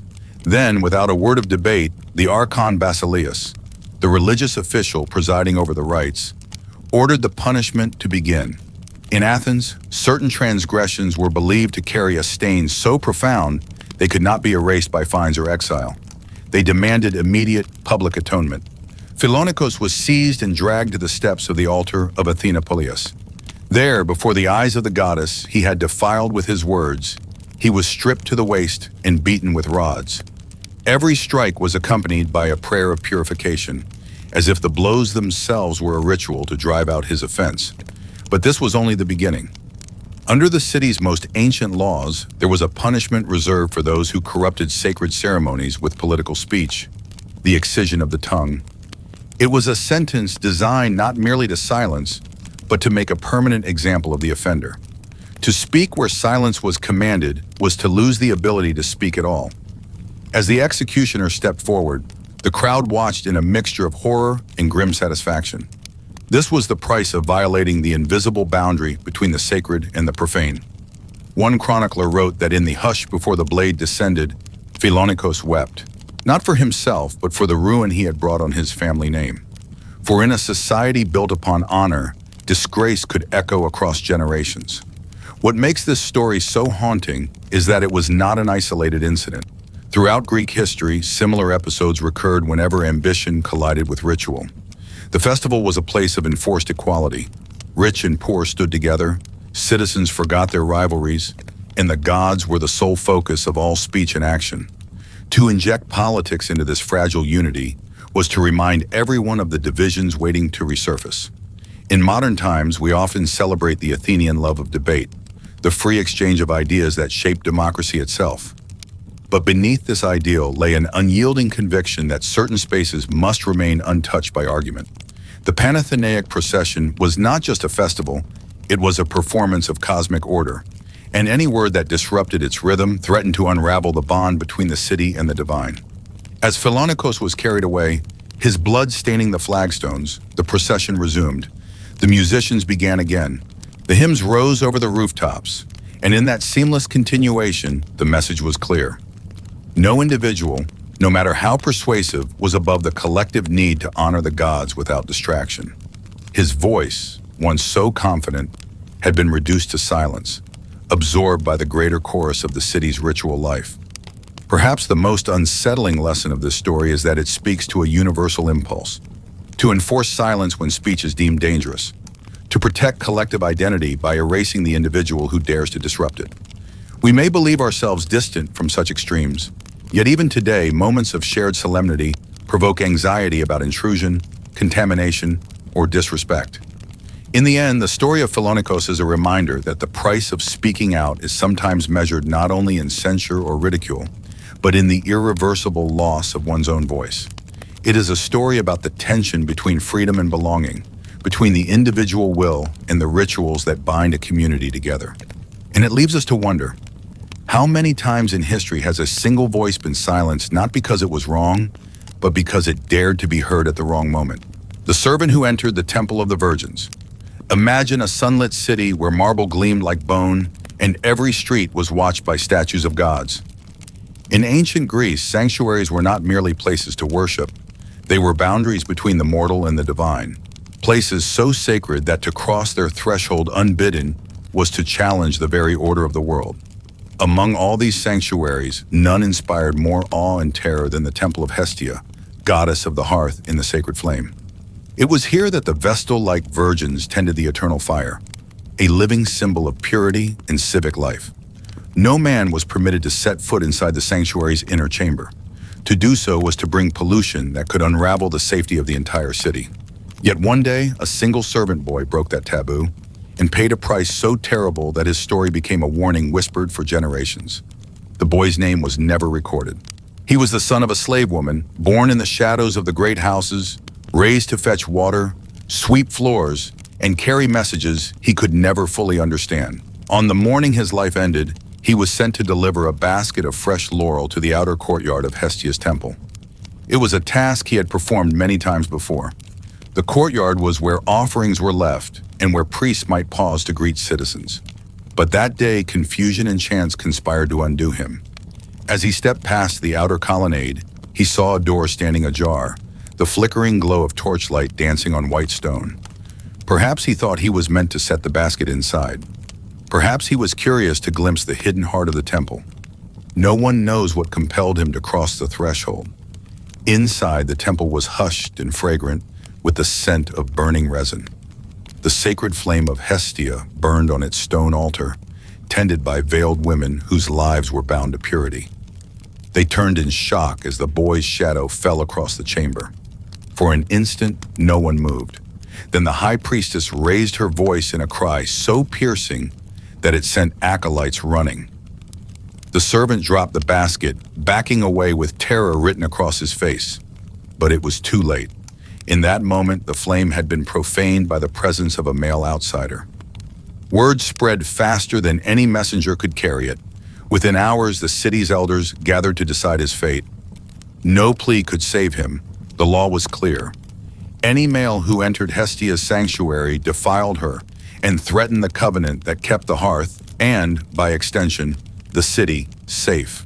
To show mercy would be to risk the goddess's anger falling on them all. The sentence was as brutal as it was inevitable. He was to be bound, weighted with stones, and cast into the sea so that his body would never return to pollute the land. At dawn the next day, as the temple bells tolled, the boy was led in silence to the rocky shore. Fishermen watched from their boats, faces pale. Mothers clutched their children's hands. Even the executioners could not meet his gaze. His wrists were tied with coarse rope.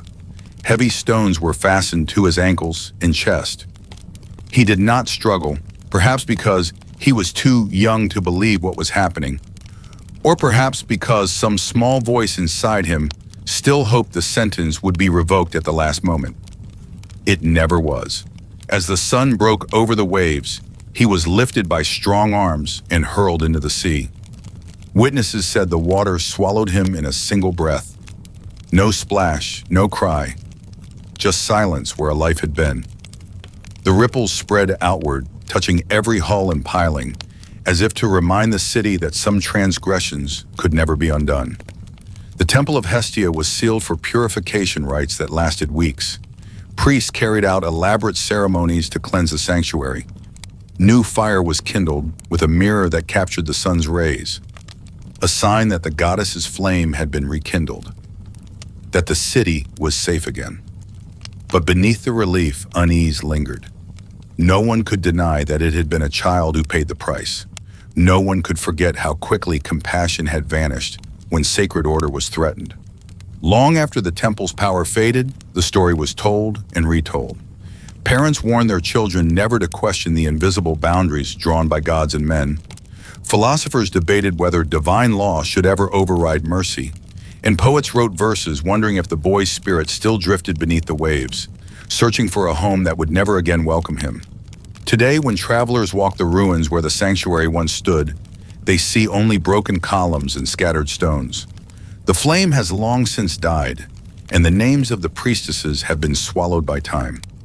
But the memory of the boy remains, a reminder that in ancient Greece, the price of purity was often paid in human life, and that the boundary between sacred and cruel could vanish in a single heartbeat. Even now, in our modern world of laws and reason, we can feel the echo of that moment, the silent weight of rocks, the cold embrace of the sea, and the terrible certainty that sometimes all it takes to be condemned is to step across a line you never meant to cross. The thief who stole temple gold and lost his mind. Imagine a night in ancient Greece when the moon cast silver light across the temple columns. The air itself felt alive with watchful presence. To enter a sanctuary after dark was unthinkable for most citizens. The statues inside were not merely carved tributes. They were living vessels of divinity. Offerings of grain, oil, and gold were heaped at their feet, left untouched for generations. The wealth stored there was considered property of the gods. To steal it was not a crime against men, but a direct assault on the boundary between mortal and divine. One man, whose real name was erased by custom, as if even speaking it would perpetuate his curse, decided he would risk everything for a single act of theft. He was a tradesman by birth, respectable but burdened by debt. His workshop had failed, his creditors were circling, and his children were hungry. As desperation tightened its grip, he convinced himself that the gold offerings in the Temple of Apollo would be enough to start over. He waited until the festival had ended and the priests had returned to their quarters. Moving by torchlight, he crept between the columns. The statues towered above him, Apollo radiant with laurel, Artemis carved in cold perfection. He forced himself not to look into their eyes. His hands shook as he approached the altar piled high with votive bowls and golden leaf crowns. Every step seemed to amplify the pounding of his heart. When he touched the first offering, he felt a chill that ran through his bones. Some later said it was guilt. Others insisted it was Apollo's presence gathering like a storm. But he continued, lifting the gold into his sack. As he turned to leave, he glanced up, just once, and caught the carved gaze of the god. In that instant, something splintered inside him. Witnesses who discovered him at dawn would never forget the sight. He was sitting cross-legged before the altar, the stolen gold scattered around him, his face contorted in terror. He was screaming, wordless, unending. His hands were clawing at his own eyes, as if he believed some unseen force had entered them. When the temple guards tried to pull him away, he thrashed like an animal. It took 6 men to drag him into the daylight. Even then, his cries did not stop. Physicians were summoned, but nothing calmed his madness. He raved about fire behind his eyes, about Apollo's voice echoing in his skull. Some claimed he could not bear the sight of the world because he had seen something no mortal was meant to glimpse. He lived only a few days, refusing food and tearing at his flesh whenever his restraints were loosened. In Athens, the tale spread faster than any official decree. Merchants whispered that it proved the gods could defend their own treasures without mortal assistance. Priests declared it a warning to any who might desecrate sacred property. Even philosophers, who scoffed at superstition, admitted that no ordinary madness could explain his final hours. After his death, no burial was permitted within the city walls. His body was carried beyond the gates and interred in unmarked ground. The gold he had touched was cleansed in ritual fire, then returned to Apollo's altar. For years, no one approached the temple alone at night. Children were taught that to steal from the gods was to invite a punishment worse than death. Madness so complete it erased all traces of humanity. Some modern scholars argue this was a cautionary tale magnified by rumor, a way to keep sanctuaries secure. But others believe the story points to something more profound, the power of belief itself. In a culture where the sacred was woven into every act, the idea of violating the boundary between mortal and divine could shatter a mind already frayed by desperation. The moment he reached for the offering, he crossed a line he could never return from. Today it is easy to see this as folklore, a relic of a time when fear was the last defense against theft. Yet the lesson endures, that some transgressions do more than break laws. They break the mind, because they demand a price no person can fully comprehend until it is too late. This is the story of the thief who thought he could steal from the gods and found instead that in some places even the darkness is watching. The man who refused to participate in public sacrifice. Imagine a world where every action, every ritual, was inseparable from the survival of your community. In ancient Greece, public sacrifice was more than a religious custom. It was the glue binding city and citizen together. To stand among your neighbors and pour wine into an altar, to watch sacred flames consume the flesh of an offering, these were not optional gestures. They were the very acts that kept chaos at bay, and so to refuse was unthinkable. Yet in the midst of a festival meant to honor the gods, one man did exactly that. His name has not survived in any inscription, but contemporary accounts agree he was neither a foreigner nor an outcast. He was a citizen of standing, known in the marketplace, respected in the council hall. But something had taken root in his conscience, a conviction that he could not pretend to believe what his heart rejected. Some said he had fallen under the influence of foreign philosophy, that he had read too many scrolls from distant lands where skepticism was taught as a virtue. Others believed he had simply lost his mind. The festival itself was the Great Panathenea, a celebration of Athena, protector of Athens. Over the course of several days, the city transformed. Processions wound through every street, hymns rose into the summer air, and sacrifices were offered in unbroken succession. To participate was to affirm loyalty, to stand apart was to confess impurity. When the day came for his dam to gather at the altar, hundreds of citizens assembled. They carried offerings, bread, oil, small animals to be slaughtered as tribute. In that moment, as the priest raised his voice in prayer, this man remained still. He neither bowed nor lifted his hands. The crowd noticed immediately. At first, there was only a ripple of confusion. Someone whispered that he must be ill. Someone else suggested he was waiting to make his own offering later. But as the ritual began and he continued to stand motionless, unease turned to outrage. The priest paused mid-incantation, demanding he approach the altar. Witnesses said the man refused, his voice calm but resolute. He would not pretend to honor gods he did not revere. In the ancient Greek mind, this was more than arrogance. It was contamination. Public sacrifice was thought to purify the city, to appease unseen forces whose displeasure could bring famine or plague. To stand apart was to endanger everyone, and so the mood shifted swiftly from confusion to fury. A few men lunged forward, seizing him by the arms. Others began to shout that he must be driven away before his impurity spread. The priest declared that no sacrifice could proceed while the defilement remained. It was as if the entire ceremony had been poisoned by a single man's refusal. Tempers boiled over. Someone struck him across the face. Another tore at his cloak. Even friends who might once have defended him fell silent, unwilling to share in the risk of collective condemnation. Word raced through the agora in the council chamber. By the time he was dragged to the steps of the Praetorian, a crowd of hundreds had gathered. No trial was convened. None was necessary.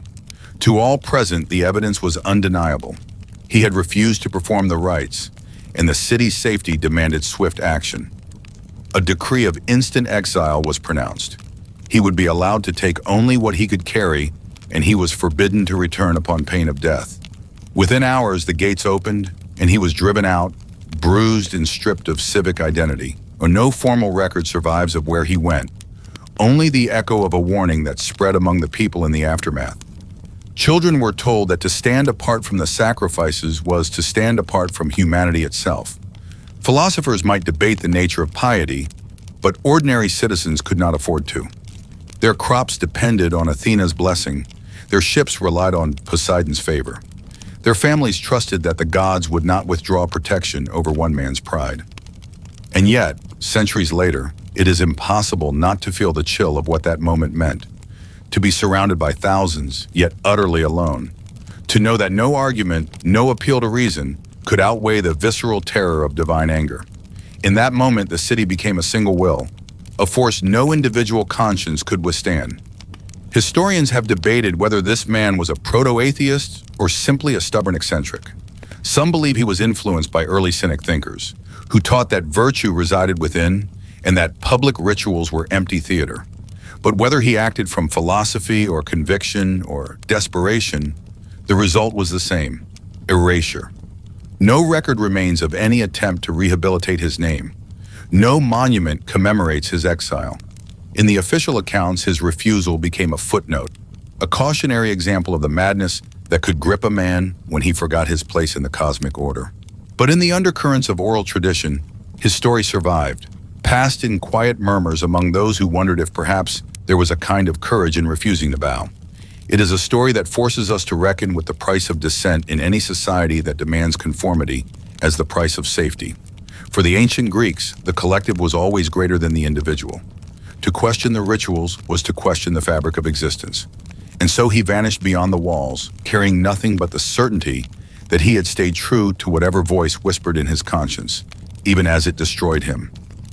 In that choice, there is something both tragic and defiant, a reminder that even in the most communal of civilizations, a single heart can still refuse to kneel, no matter the cost.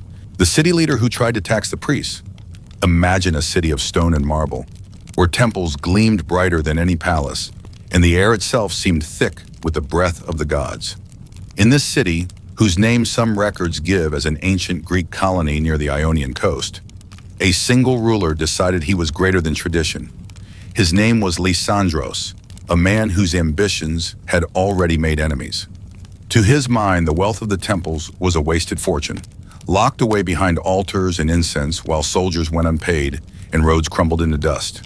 He had risen to power on promises of reform. He vowed to restore prosperity to the city, to break the hold of the priesthood over politics, and bring their hoarded silver into the treasury.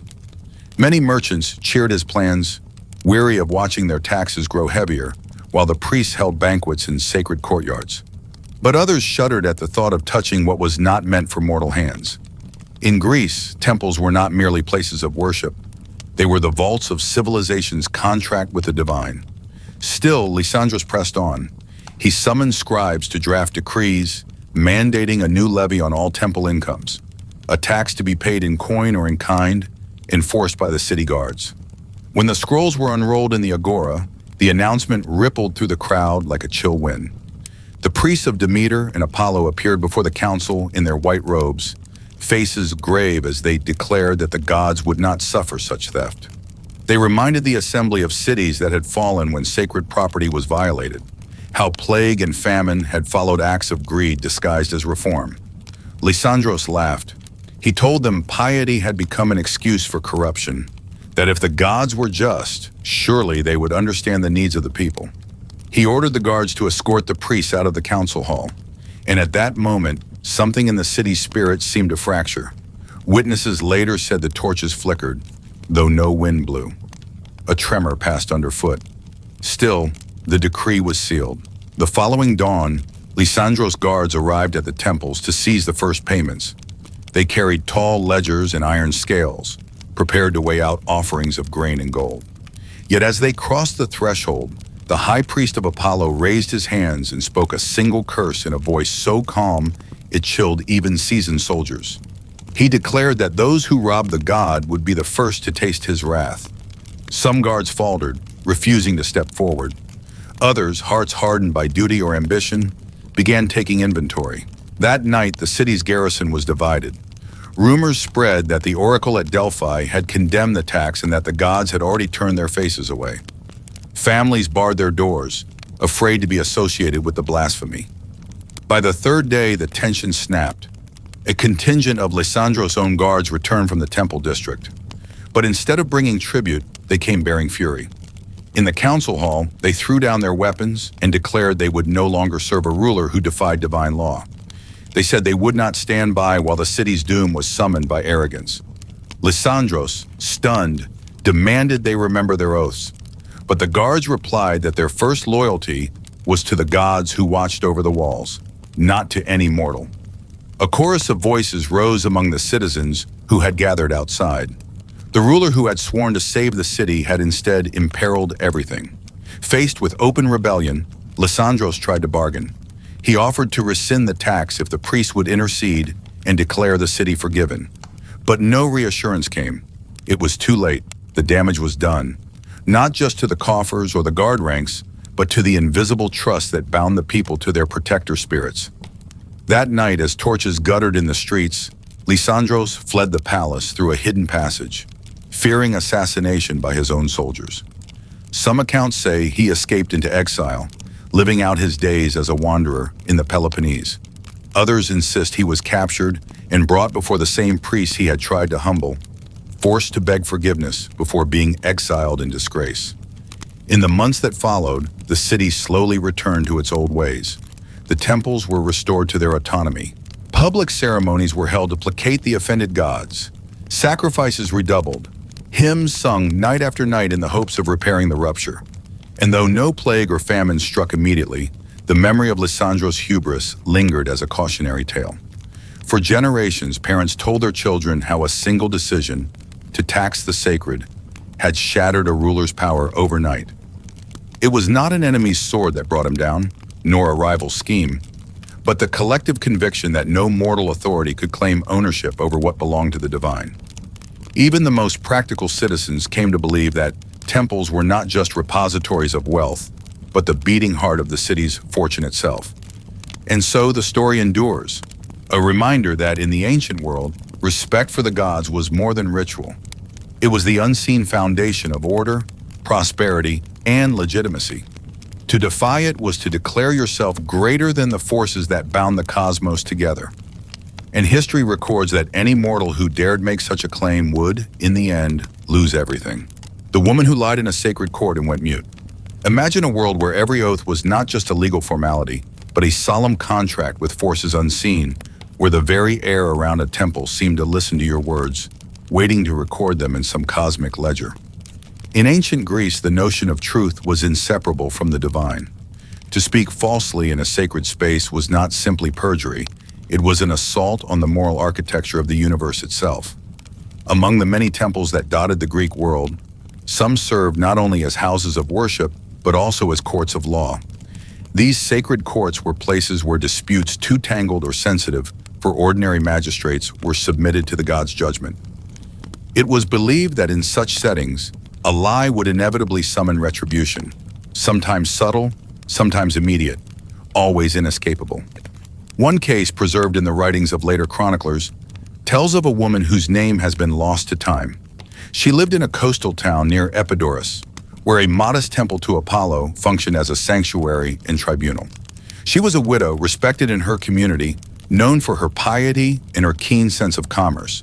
But when a disagreement arose over an inheritance, a parcel of farmland that had passed to her late husband, she found herself accused of fraud by distant relatives. The matter was brought before the temple court. Witnesses gathered beneath the portico, amid the smell of burning incense and the low murmur of hymns.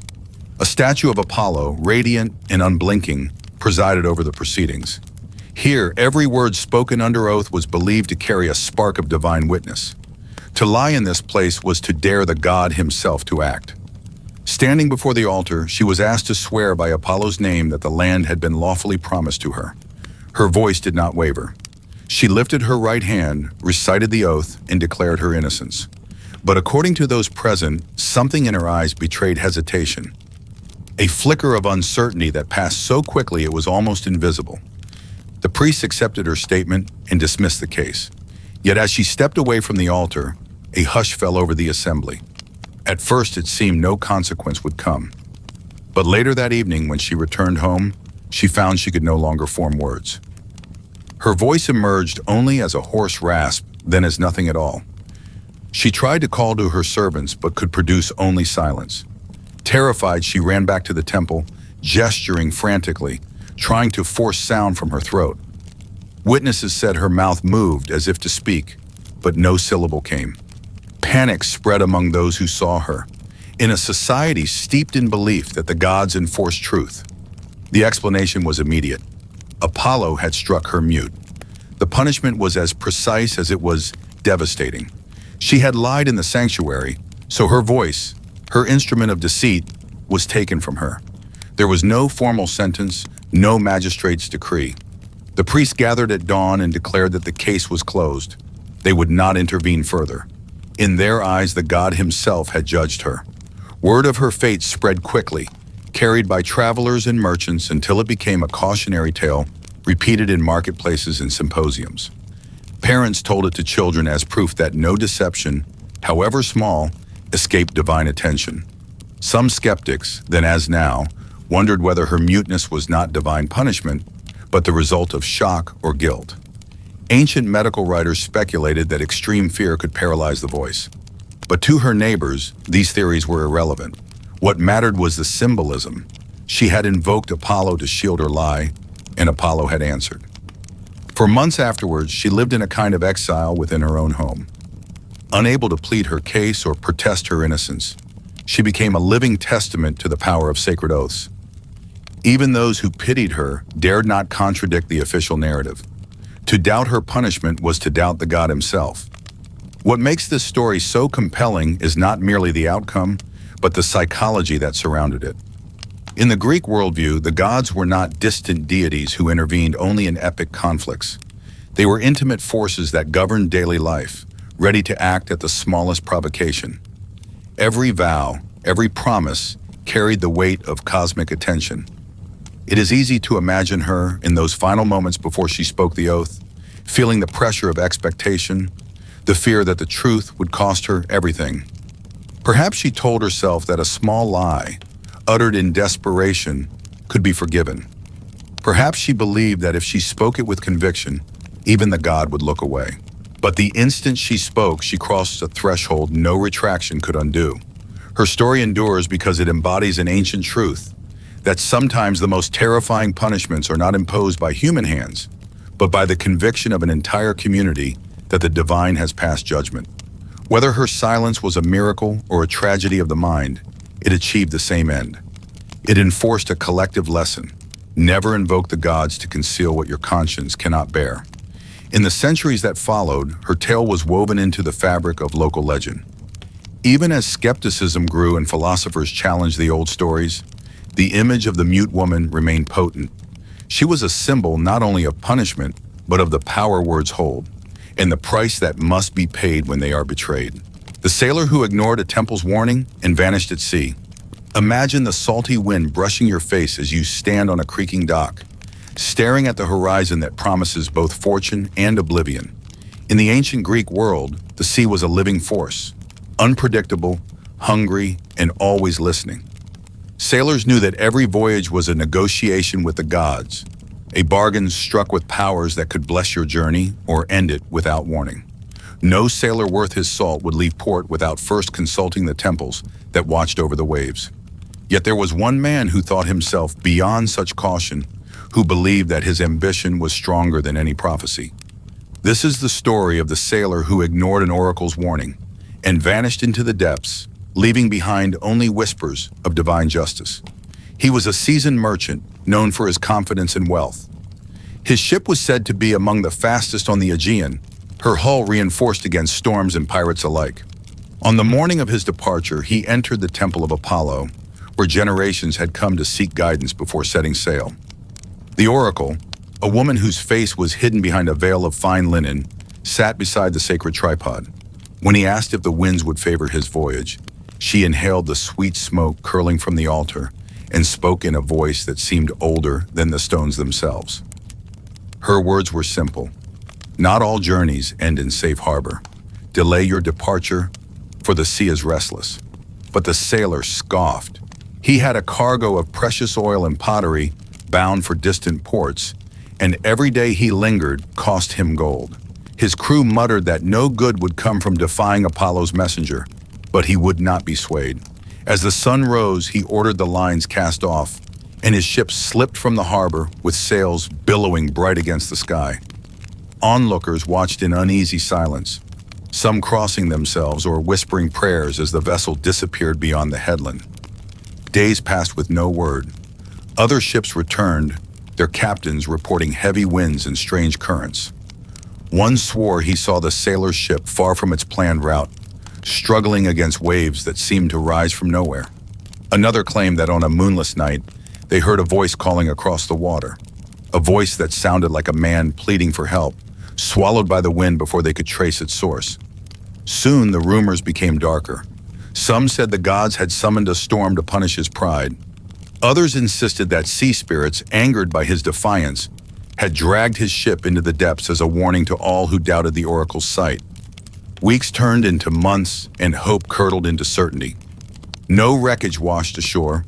No survivor limped home to tell the tale. It was as if the ocean had decided to erase the ship and every soul aboard. The merchant's family offered sacrifices, pleading for even a fragment of proof, an oar, a splintered mast, anything to end their vigil. But the sea remained silent. The temple of Apollo received new offerings from sailors eager to prove their humility, their faith in prophecy renewed by the merchant's fate. In time, the story passed into legend. Parents told their children that arrogance invites the wrath of forces far beyond human comprehension. Priests invoked the tale as proof that Apollo's sight could not be mocked without consequence. Even hardened sailors, men who claimed no fear, would pause before setting sail, their eyes drawn to the temple's weathered steps as if expecting the oracle's voice to call them back.